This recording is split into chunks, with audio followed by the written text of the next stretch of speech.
আসসালামু আলাইকুম রহমতুল্লাহ। প্রিয় বন্ধুরা, আশা করছি সকলেই ভালো আছেন এবং সুস্থ আছেন। নূর আইডি টেক চ্যানেলের পক্ষ থেকে আপনাদের সকলকে স্বাগতম জানাচ্ছি। প্রিয় বন্ধুরা, আপনাদের নতুন কারিকুলাম বাতিল করা হচ্ছে এবং পুরাতন কারিকুলামের বইগুলোকে পুনরায় ফিরিয়ে আনা হচ্ছে। এই বিষয়ে আজকে বিস্তারিত কথা বলবো। ভিডিওটি শুরু করার আগে আপনি যদি এই চ্যানেলে নতুন হয়ে থাকেন তাহলে এখনই সাবস্ক্রাইব করে ফেলুন, আর যদি অলরেডি সাবস্ক্রাইব করে থাকেন তাহলে থ্যাংক ইউ সো মাচ। চলুন তাহলে শুরু করা যাক।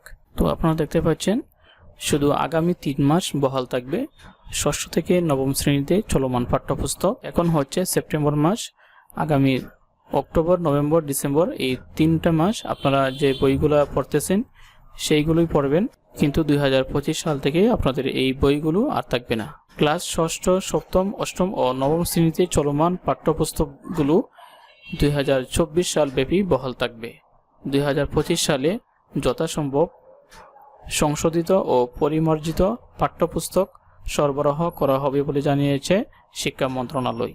রবিবার 1 সেপ্টেম্বর শিক্ষা মন্ত্রণালয়ের মাধ্যমিক ও উচ্চ শিক্ষা বিভাগের উপসচিব মোসাম্মদ রহিম আক্তার স্বাক্ষরিত পরিপত্র থেকে এই তথ্য জানানো হয়েছে। পরিপত্রে বলা হয়, জাতীয় শিক্ষাক্রম 2022-এর বিষয়ে মাঠ পর্যায়ে অভিজ্ঞতা তথা অংশীজনদের অভিমত, গবেষণা ও জরিপ থেকে প্রাপ্ত তথ্য অনুসারে এই শিক্ষাক্রম বাস্তবায়নে শিক্ষকগণের প্রয়োজনীয় প্রস্তুতির ঘাটতি, পাঠ্য বিষয়বস্তু ও মূল্যায়ন পদ্ধতি সম্পর্কে অস্পষ্টতা ও নেতিবাচক ধারণা, প্রাতিষ্ঠানিক সক্ষমতার প্রকট অভাব ইত্যাদি নানাবিধ বাস্তব সমস্যা বিদ্যমান থাকায় উক্ত শিক্ষাক্রম বাস্তবায়নযোগ্য নয় মর্মে প্রতীয়মান। তো দেখেন ক নম্বরে, ক্লাস প্রথম, দ্বিতীয় ও তৃতীয় শ্রেণীর পাঠ্যপুস্তকের সাথে ধারাবাহিকতা রেখে ইতিমধ্যে চতুর্থ ও পঞ্চম শ্রেণীর পাঠ্যপুস্তকগুলোর পাণ্ডুলিপি প্রয়োজনীয় সংশোধন ও পরিমার্জন করে মর্দন করা হবে। এক্ষেত্রে পাঠদান পদ্ধতি ও মূল্যায়ন প্রক্রিয়ায় প্রয়োজনীয় পরিবর্তন আনা হবে। যতদূর সম্ভব মূল্যায়ন পদ্ধতি পূর্বের জাতীয় শিক্ষাক্রম 2012 এর মতো হবে। তারপর দেখেন, ক্লাস ষষ্ঠ, সপ্তম, অষ্টম ও নবম শ্রেণীতে চলমান পাঠ্যপুস্তকগুলো 2024 সাল ব্যাপী বহাল থাকবে। 2025 সালে যথাসম্ভব সংশোধিত ও পরিমার্জিত পাঠ্যপুস্তক সরবরাহ করা হবে। তো তারপরে গ নম্বরে, 2024 সালের অবশিষ্ট সময়ে ও বার্ষিক পরীক্ষায় ষষ্ঠ, সপ্তম, অষ্টম ও নবম শ্রেণীতে অধ্যয়নরত শিক্ষার্থীদেরকে সংশোধিত ও পরিমার্জিত মূল্যায়ন পদ্ধতিতে মূল্যায়ন করা হবে। উল্লেখ্য, শ্রেণী কার্যক্রম সমূহ নির্ধারিত সময়ের মধ্যে সম্পন্ন করার লক্ষ্যে ষষ্ঠ থেকে নবম শ্রেণীর প্রতিটির 6টি করে বিষয়ভিত্তিক যে মূল্যায়ন কার্যক্রম অসম্পন্ন রয়েছে সেগুলো আর অনুষ্ঠিত হবে না। সংশোধিত ও পরিমার্জনকৃত মূল্যায়ন রূপরেখার ভিত্তিতে ডিসেম্বর নাগাদ 2024 সালের ষষ্ঠ থেকে নবম শ্রেণীর বার্ষিক পরীক্ষা অনুষ্ঠিত হবে। সংশোধিত ও পরিমার্জিত মূল্যায়ন পদ্ধতির রূপরেখা শীঘ্রই বিদ্যালয়সমূহে প্রেরণ করা হবে।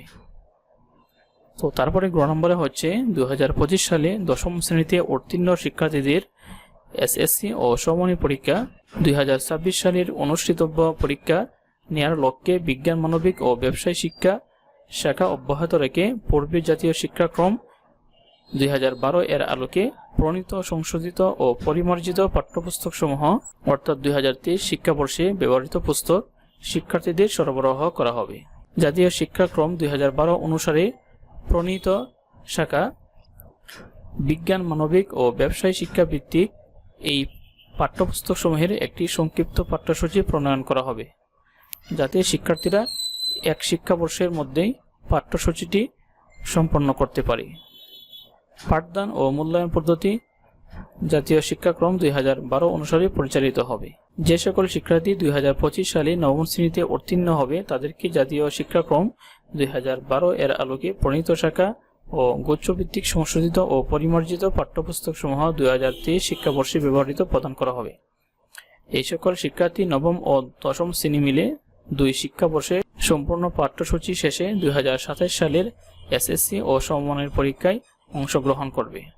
মূল কথা হচ্ছে, ক্লাস ষষ্ঠ থেকে নবম শ্রেণী পর্যন্ত তারা যে বইগুলো পড়তেছিল তারা সেই বইগুলি 2024 সাল পর্যন্তই পড়তে হবে। এই 3টা মাস আগামী অক্টোবর, নভেম্বর, ডিসেম্বর এই 3টা মাস।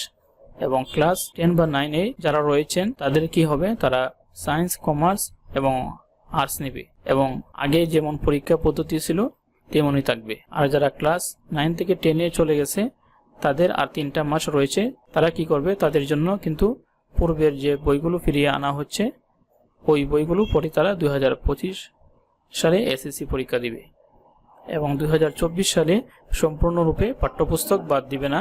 নতুন কারিকুলাম এবং পূর্বের কারিকুলাম এই দুইটার সমন্বয়ে পরীক্ষা পদ্ধতি থাকবে। তো এটাই ছিল আজকের মতো ভিডিও। আজকের মতো এখানে শেষ করছি। আল্লাহ হাফেজ। আসসালামু আলাইকুম।